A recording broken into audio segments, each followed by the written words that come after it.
Pétur, það var erfiður leikur fyrir þína menn í DHL-höllunni í kvöld. Hvað heldur að hafa verið svona það sem að fór úrskeiðis hjá þínum mönnum?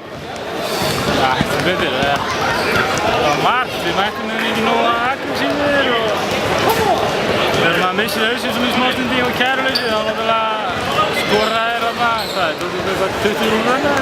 Við komumst í þessi 20 steg og heldur sér í því allan leikinn. Nú var allavega eftir fyrri hálfleikinn man ég að þetta hafi verið 21 frákast sem var á milli.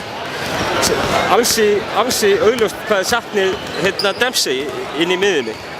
Veistu eitthvað hver deili hans meiðsla eru þessu stundina? Ég veit ekkert hvað hann er.